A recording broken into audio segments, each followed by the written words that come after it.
welcome to my channel, Bairn and a Backpack.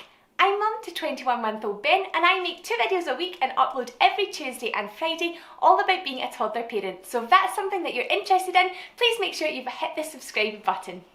In today's video, we're going to be talking about language development and what we do every day to help support Ben's language development. Ben is growing up with 2 languages, with both English and German, because my husband is from the south of Germany, and I actually made a video a few weeks ago about our bilingual journey, so I'll make sure I link that just in case you want to check that out, and it gives a little bit of a backstory about why we put such a focus on language in our house. I made a video 2 weeks ago all about the language activities that we do with Ben at home, and I said then that that just really complements what we do with him in everyday life and what we have done with him every day since he was born. We now are starting to see the effects of that and the impact that that's had now that Ben is a very chatty, very verbal 21-month-old toddler, and I really just wanted to share my tips and what we've done that has really worked. I just want to mention again that I am not a speech and language therapist. I am just a mum who's really interested in all things language. I'm actually a foreign language teacher and I am genuinely so amazed and interested in how babies and toddlers acquire language.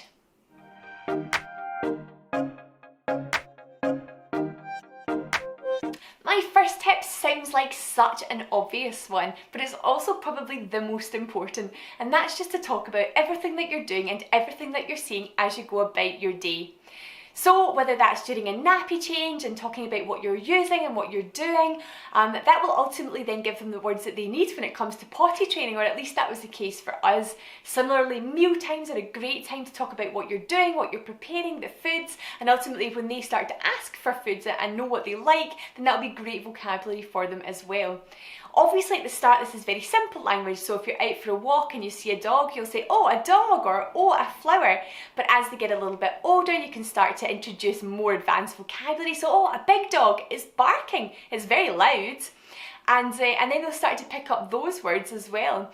Ultimately now Ben is also interested in really specific language, so rather than just a dog now we can also tell him, oh, it's a husky, or it's a collie, or it's a golden retriever, and he's using these words already and really likes now to know what it is. That is also hugely helped by the fact he has a book about dogs which he absolutely loves and loves to name them all, so it's also a very specific interest for our toddler. Also, I would say that we tried to avoid using baby language. So obviously when he was a little bit younger, he had his own words for things. So for example, a dog was a wah wah, because to him that's the noise that it made. And we tried to not use that. We still continuously used the word dog, even though we responded to what he meant when he was talking about a wah wah. And that really helped to advance his language as well. And he definitely learned the correct word for it pretty quickly as well. Okay. A saluki, yeah. Chihuahua. Yeah. Yeah. Here, there. Is that a dog? Pug. A pug. We also don't shy away from explaining language to him, and that's easy for me to give an example because we have German and English happening in our household. So say Ben is talking to me and he picks up a lemon and he says citrone, then I would say, yeah, well Daddy calls that citrone, I call that a lemon. And he totally understands this concept and gets it. So when we're in a monolingual situation, if I'm trying to explain a new word to him in English, say there's a really big apple in our fruit bowl, and I say, wow, that's a giant apple. I would say giant is another word for big, and he totally understands then that both of these words have a similar meaning. That's bark. Dog. Dog. A dog barks, yes, but a tree also has bark. Yeah. Daddy says help, I say yellow.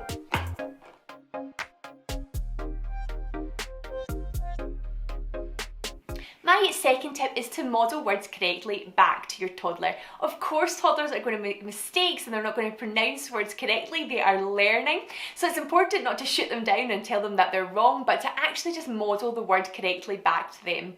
So an example of this is that Ben says at the moment capillar instead of caterpillar. And when he says it, I definitely show my understanding and repeat it back to him correctly by saying caterpillar. So I'll say, yeah, a caterpillar.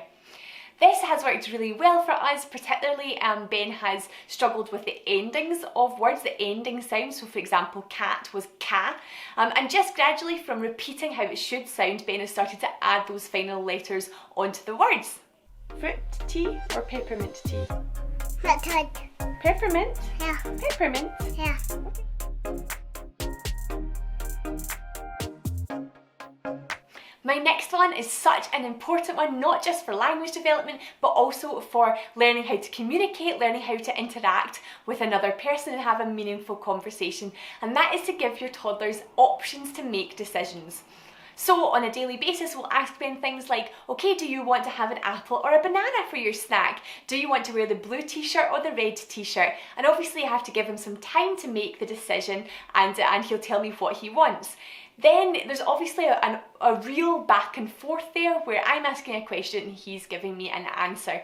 He feels that he has an element of choice going about his day as well, and it's great for cooperation. So for example, if Ben doesn't necessarily want to get dressed, which is a pretty common occurrence for a toddler, I'll say to him, okay, do you want to get dressed yourself or do you want me to help you? And that generally helps to get him on board with most things that we're doing as well. Ben, what do you want to drink? Milk or water? Milk. Milk? Yeah. Okay. Okay.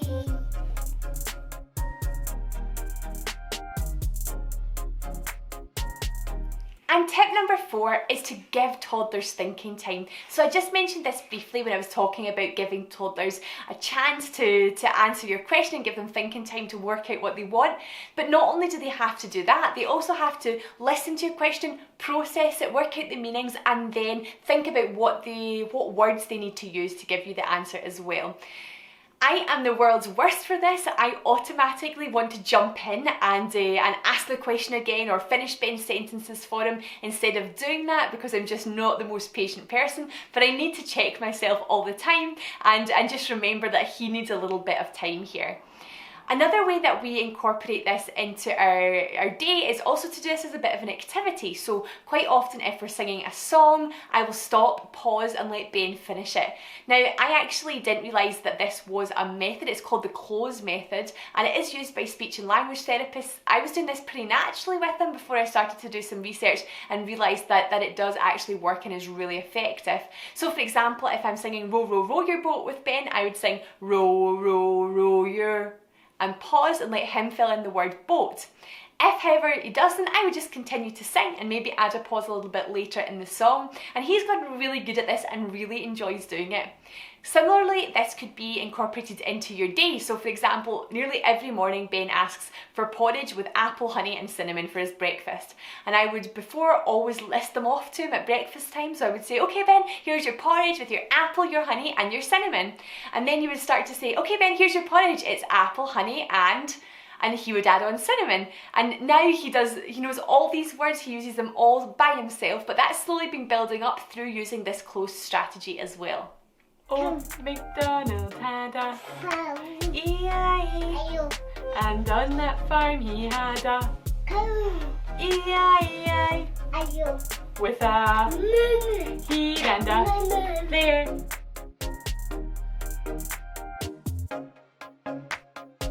Thank you. Coffee delivery from a very lovely husband. So my next tip is a bit of a contentious one, a bit of a hot topic, and that is to limit screen time. So we are great believers in this, so much so that we actually don't have a TV at home. That's not to mean that we are not lovers of technology, we totally embrace technology, but I do feel that there's a time and place for it. So since about the age of 18 months, we have introduced very minimal screen time with Ben, and by that I mean we watch one film as a family that maybe lasts about 20 to 30 minutes per week. When we do that, we're doing it all together, we are discussing about what he's watching and having a chat, but we also do it in German. So German is Ben's minority language because we are living here in Scotland, so he's not exposed to it as much as he's exposed to English, so we make sure that whatever we're watching is also in German. Lots of studies have also shown that TV is not the most helpful thing when it comes to language development, whether that's because the background noise kind of detracts from the one-on-one attention that you might be giving your child, but also that hearing the words on TV is great, but it doesn't actually teach children that one-on-one interaction, which is actually the main or the important part about language development. It's not just words, it's also learning how to communicate, how to respond with someone. I'm actually thinking about doing a video about what we do with Ben instead of screen time, so things that he does to entertain himself independently, for example. So if that's something that you'd be interested in, please let me know in the comments and I'll definitely have a think about making a video like that for you.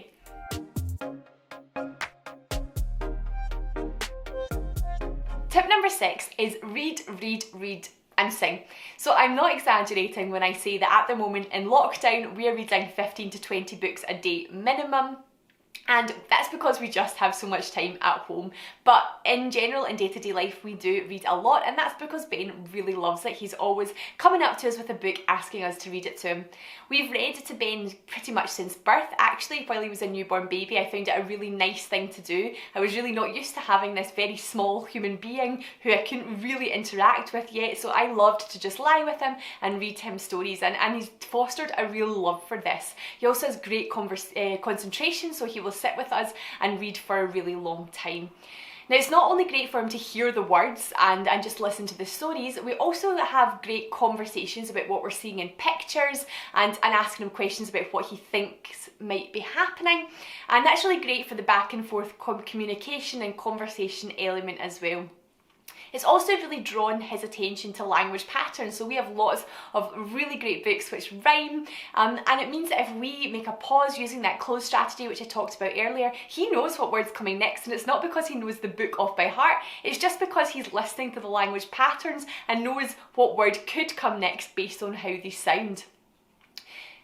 I think that reading is something that hopefully everyone should be able to incorporate into their day somehow, whether that's even just bedtime stories, which is actually such a nice time. We always try, no matter how busy we are, to both be lie down with Ben at bedtime and read at least one story in English and one story in German for him. So Pappy read the story. Ben, what do you think the story is about? An alien? Yeah. Anything else it could be about? Spider. A spider? Yeah. Beetle. Beetles? Beetle. Oh, lots of beetles. Yeah. Anything else you think it might be about? But A bat? Yeah, there's a bat over here over the moon, isn't there? Do you think?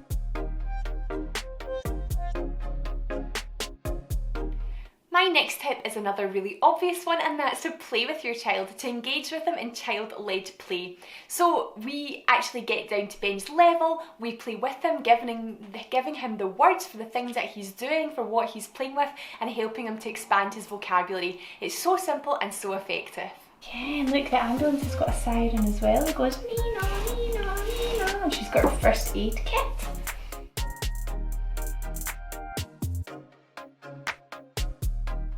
My next tip is to limit questioning as much as possible, and by that I mean not always asking what's that, by actually giving the toddlers as much vocabulary as you can instead of questioning them. So an example of this would be when you're out in the forest and you see a dandelion and say, oh look, there's a dandelion, instead of what's that. Now I am really guilty of doing this. I try as much as possible to only ask a what's that question if I am certain that Ben will know the answer, and the reason for this is that I really want to build his confidence with language, and it's a little bit demoralising if I'm always asking what's that questions and he doesn't know what it is. As much as possible, I do try to let him lead the way with it and let him tell me when he's ready, when he knows the word for something. Quite often when we're reading books, he'll really surprise me because he'll tell me the word for something that I had no idea that he knew.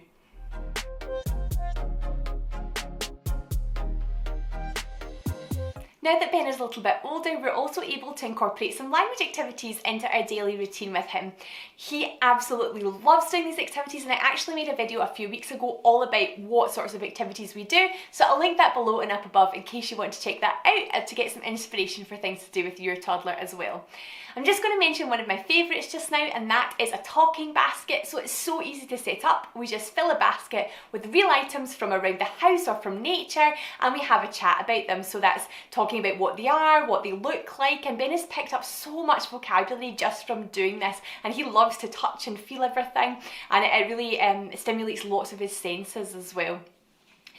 For introducing language in general, we try to use the Montessori 3-period approach because this makes absolute sense to me as a foreign language teacher. So it suggests that the kind of first stage, the first period in language development is you as a parent or caregiver constantly saying the words and introducing that language. Then the second period is when they start to understand and recognise that language. So for example, if you have some farm animals, you might say to them, oh, can you show me the cow? Do you know where the cow is? And they would pick that up and show that to you. Here, if they, for example, don't show you the cow, if instead they show you the sheep, you would try not to tell them that they were wrong, but instead say, oh, you wanted to show me the sheep. And that way you're still continuing to build their confidence and they're perhaps not quite ready for that second stage. The third period is when they're actually creating the language themselves, and obviously that's at a much later stage. As I said, as a language teacher, this makes total sense to me, as this is the way that you learn a foreign language, so I love to try and incorporate this into our daily life as much as possible. You do it though. A ladle? Big. It's so big. Soup. Oh, you're making soup?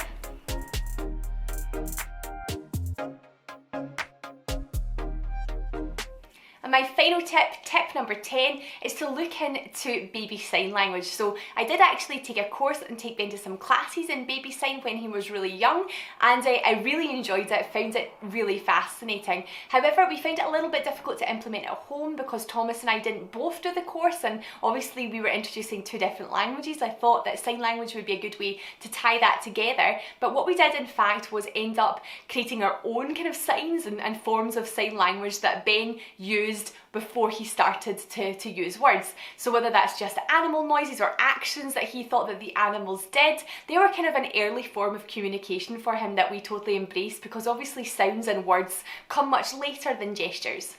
What does a lizard do? Snake. What does a snake do? Cat. What does a cat do? Meow. Meow. Bear. What does a bear do?